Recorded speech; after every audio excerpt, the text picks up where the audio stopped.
আর এই বাংলাদেশেরই অভিনেতা পরিমতির বিরুদ্ধে গ্রেফতারি পরোয়ানা। বাংলাদেশের অভিনেতার বিরুদ্ধে গ্রেফতারি পরোয়ানা। ব্যবসায়ীকে মারধর ও খুনের হুমকির অভিযোগ। আদালতে হাজিরা না দেওয়ায় গ্রেফতারি পরোয়ানা জারি। অভিনেতার কস্টিউম ডিজাইনারের বিরুদ্ধেও গ্রেফতারি পরোয়ানা।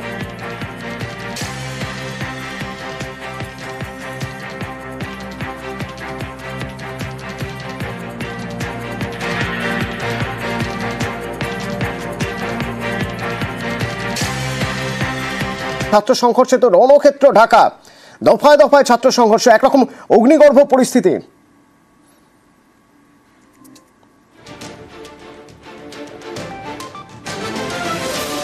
ঢাকা বিশ্ববিদ্যালয়ে আর কলেজ ছাত্রদের মধ্যে সংঘর্ষ প্রায় মাঝরাত পর্যন্ত, মারপিট চলে বিশ্ববিদ্যালয় ক্যাম্পাসে।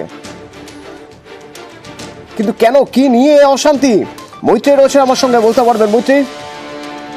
দেখো, এখনো পর্যন্ত যেটা জানা যাচ্ছে যে দুপক্ষের মধ্যে এই অশান্তি মধ্যরাত পর্যন্ত চলে এবং একাধিক পড়ুয়া তারা আহত হয়েছেন এবং প্রায় 44 জনের কাছাকাছি পড়ুয়ারা আহত হয়েছেন বলে এখনো পর্যন্ত জানা যাচ্ছে।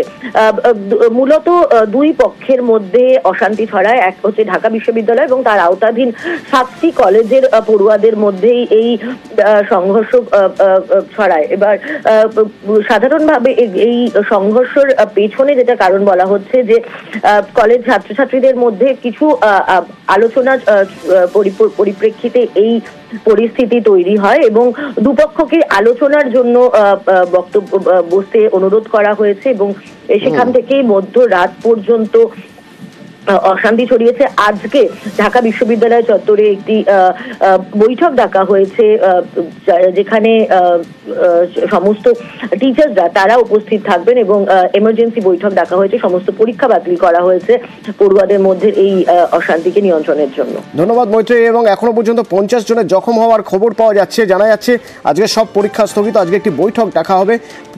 বিশ্ববিদ্যালয়ের 7টি কলেজেও পরীক্ষা স্থগিত রাখা হয়েছে আজ।